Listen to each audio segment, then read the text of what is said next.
Greetings, my beautiful, beautiful family of IP Resilience. I hope you woke up very happy. I hope you woke up with like striving and hungry to do something, special today. I hope you are closer today to your dreams.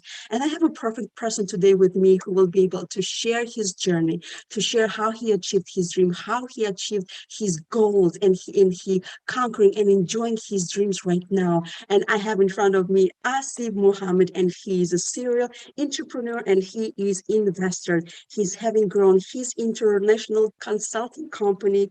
He's now invest in a great businesses and a great people. He is calling us from UK right now. He lives there with his wife and 7-month-old baby. Hi, Asif, how are you? Actually, wassalamu alaikum. Walaikum assalam. Walaikum assalam. Thank you very much for having me, Ilona. Lovely to be here. That's awesome, I'm great. How are you? I am awesome. It's so great to have you on my show. And I cannot stop saying how much I love people with the British accent. I don't know, there's something about that. I loved it. I've been into the London before, to the Great Britain before. So I loved all of this culture, the energy of it. So, and now the accent, my goodness. So this is the treat to me to have you on my show, Asif. Oh, wonderful. I'm glad to be able to add to your Friday. That's good.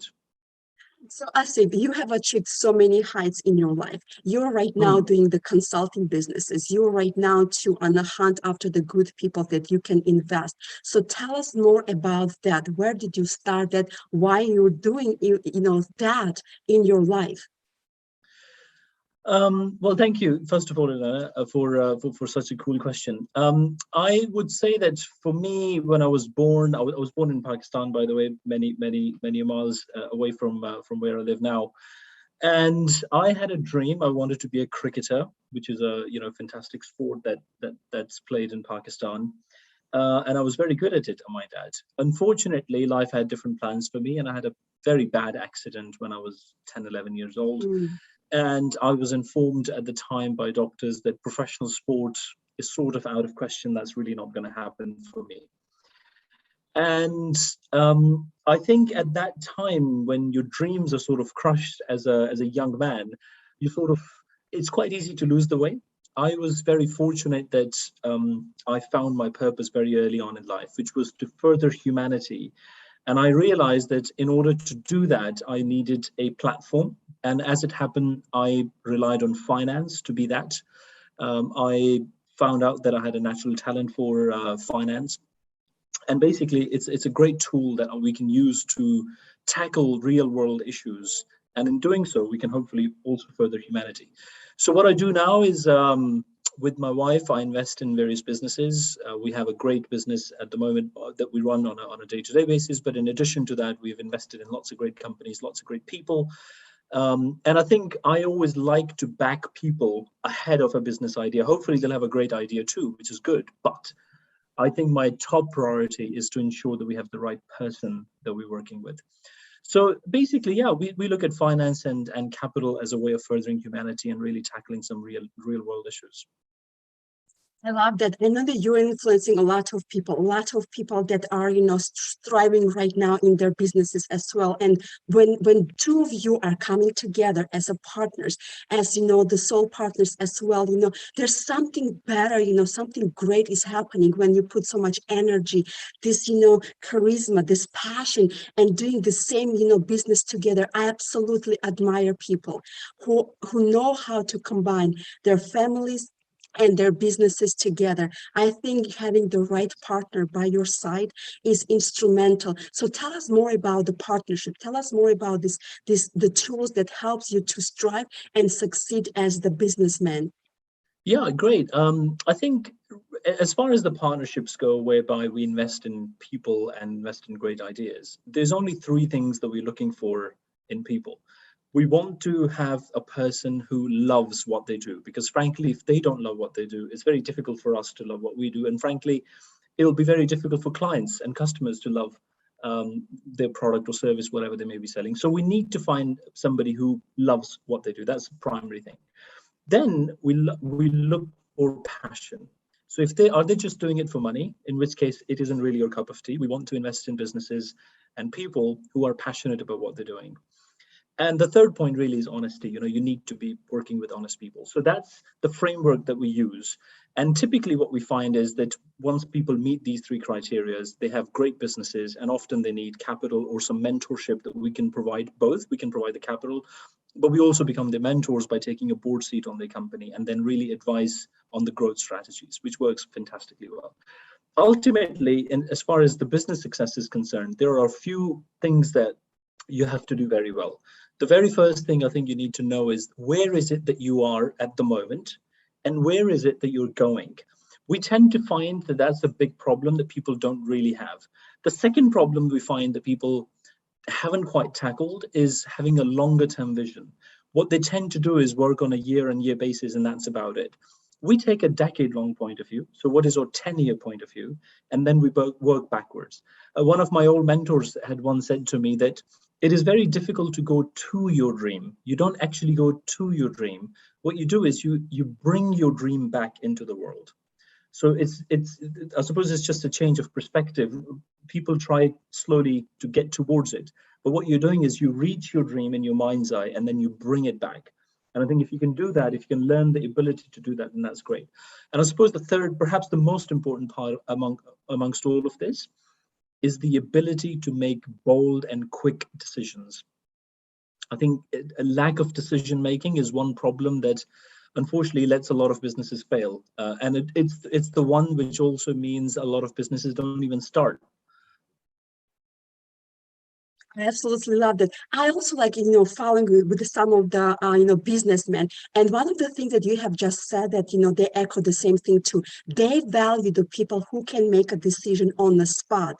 And they really actually, whether it's a mistakes, whether it's, it's going to like pay you off, sometimes, but you have to have ability to make a decision on the spot while you are under the pressure. How are you functioning about that? And I absolutely agree that nothing is going to thrive and strive if you don't have a passion. You have to have a passion. You have to, and I like that you also direct people to see the big vision. You coach them to see that dreams are possible. It's not just monetary thing.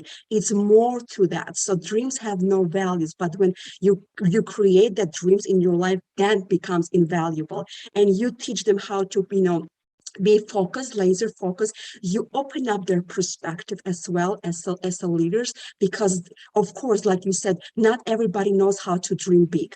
They all function, or we all function like year to year in basis. But when you open this perspective to them, for them to see the bigger future, the bigger pictures, and then you teach them how to love, be passionate, and strive, what they do to create their boundaries, to create their passions in their lives, the standards, expectations, and then they money will follow them. Money will follow their passions, what they're good at. And of course, not every person succeed because they have a passion. So tell us more about some of the examples where people have a passion but they're not successful. Well, so I mean, the thing is, the passion on its own isn't enough, right? You need to have tools, and you Yep. need to have the right teams. I mean, one of the messages that I quite often give to people is that it frankly is impossible to succeed on your own. What you have to do is learn the ability to ask for help, get mentored, have the right teams around you. You need to find the right people. The skills that I don't have, I should go around and find the right teams and put a great team together. I think ultimately that's what's important. The other thing is that, when people start businesses, it's very easy to sort of delve straight into the financial side of it. What I say is that the dream really for an entrepreneur should be to build a robust and a resilient business and a sustainable business that is going to be there for a long time. One of my favorite sayings these days is that I find it very interesting how people think that 3 to 5 years in business or in entrepreneurship is a long time if they haven't succeeded yet, whereas they will be working in jobs for 40 years and still be broke. So I sort of say you need to give your business some time. You need to sort of learn the right skills and build something for a long time, right? And it takes a lot longer to build a skyscraper than to build a chicken coop, right? So you need to take that time, invest in the foundations and all that sort of stuff. So I basically say that have the right idea, build a team around you, and make a start. And what you'll find is that you'll figure out a way through it. If you just have the passion and you suffer from ambivalence, which is a state of non-decision making, whereby people think, shall I start, shall I not start, what shall I do it this way, shall I do it that way? Unfortunately, years just keep ticking by, and then they sort of lose the real charm of the business. So you just need to start, and the way will be shown. There's a great saying that says, go as far as you can see. When you get there, you'll see how to go further. You know, it's very instrumental when you said that, yes, no businesses can strive if you do it alone. And it's absolutely like a, you know, important and effective lesson that you have just taught, that don't do it alone, your business. You have to find the right people, right team to surround yourself, and you know, find the people that that adequate in doing the jobs that you're not good at, who can execute your visions, who can execute your smarts and make you shine and thrive in that. So I'm like, you know, big believer in that partnering with the right people, with the right energy. I don't believe that education necessarily can get you farther, but people with the right smarts and energy that can, you know, really like, you know, take it further for you and be in the right hand for you, can be like absolutely irreplaceable in your life. Yes, there's something that universities cannot teach you. The universities cannot teach you to be loyal. University cannot teach you to be a hardworking person. Universities cannot teach you to be trustworthy. There's something that universities cannot give to you besides smarts. So that's why I want to find also right people with the hard smarts and also head smarts who will know how to execute everything. So, you know, you did something instrumental in your life, and I love what you teach. I love how, you know, your standards. I love what you stand on. You're not just out there just saying things that is not practical. I love how you're very, you know, very practical, very pragmatic about how you teach people, and you really, you know, are very honest, you know, speaking with them, what works, what not work. I think this is very important. What you touched upon earlier, Ilona, is around the fact that universities can't teach you lots of things. I also find that universities don't teach you how to make a decision. This is something you have to learn yourself. And the other thing that I find that's quite lacking sometimes, unfortunately, in the generation that I'm finding at the moment that's coming out of university, is that they may have an amazing IQ, they may be very intelligent, but they often lack cultural intelligence, which is the CQ, Yes. and also emotional intelligence. You know, EQ. when to say it, how to say it, what's the way to get these things done. And I suppose the common denominator to all of this is the value of relationship building. So you need to be able to build sustainable long-term relationships, whereby ultimately we have to deal with people. It doesn't matter how fast and advanced technologically we become, we will still need to be working with people. And so when we lack those people abilities like cultural intelligence and emotional intelligence and so on, then that isn't quite great. So yeah, I really hope that your listeners will give some value to this and understand that the IQ on its own isn't enough. You need to work with people, and because you need to work with people, you need CQ and EQ as well. Yes, I absolutely love what you said. And that's, you know, sometimes when I share with the same things about, usually people like, you know, what do you mean by that? And, you know, I say there's something that you need to have, like emotional intelligence. You know, you have to have a cultural intelligence as well to make an invaluable and big asset to me, to the world as well. So yes, I can get education, but there's nothing that they can give it to me to have the emotional intelligence, to make the decisions on the spot, to be a people person. You know, there's something that you have to be born with, or get this, and a session on your gifts. You have some gifts and talents, and I do not like when people are trying to fake it in this world.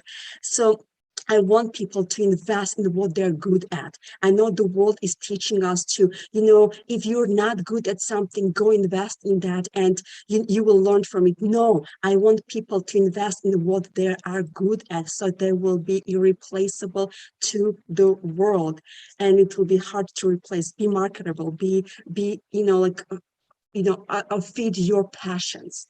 feed your passions, and then you will become the valuable to this country, to your society, to this world as well. So Asif, let me ask you this question. There's one person out there who is struggling about their businesses, who are struggling about, let's say, investment, struggling about the money. So tell them a little bit of your dreams. How can you empower them about the decision making, about following the dreams despite of the lack of money? I think it's quite easy to get hung up about money, really. Capital is important, of course, because without capital, businesses don't really, they can suffocate. But before we get to capital, we need to, there's quite a few other things that we need to have lined up. And if they're lined up, then you'll find that the capital sort of comes. So the very first thing that I say to people when they're about to join entrepreneurship or business journey is to define your purpose. What is it that you're looking to do, and why are you doing it? You see, if your why is strong enough and you have intelligence, both IQ, CQ, and EQ that we've talked about. By the way, as a side note, I tend to say to people, because often they ask me, well, how do I develop those tools and those things? My answer, go travel and eat different foods and give respect to the local cultures. When you do, then you'll find that all of that will come to you. I don't like it when people go and travel and then they're still eating pizzas and they're still eating burgers, and you think, well, that isn't going to give you what you want out of the right travel experience, in my opinion. So anyway, leaving that point aside, so my advice is sit down, draw up a 10-year plan. In my opinion, life happens in a decade. So it doesn't just happen over a year and 2 years. I mean, I know that's kind of how we live, really, but the real life changes come over a 10-year period. So I'd like to say to people, sit down and define your 10-year goals. What is your vision? And then sort of work backwards and say, let's develop this into a business plan. As we said earlier, if you have the right passion, if you absolutely love what you do, then what you need to do is present it in the right way to the right people. You'll tend to find that investment flows. If people like me, I'm an investor. As I said earlier, I'm not just looking for the great idea. Of course, that's always a valuable thing. But first and foremost, I'm looking at the person. Is this person investable? And then I look at, is this idea investable? And if the person's investable, the idea that they have today may not be investable, but tomorrow they'll come up with one that will be investable. So really, I think that's kind of the essence of our discussion today, which is that you need to become investable yourself. You need to find all the right tools. You need to build a team around you so that then when you come and say, hey, look, I'm looking to do this and I've got this team, these are the skills that we needed. We've acquired them. We've built a team around us. And now we're ready for investment. I think you'll tend to find that you'll get it.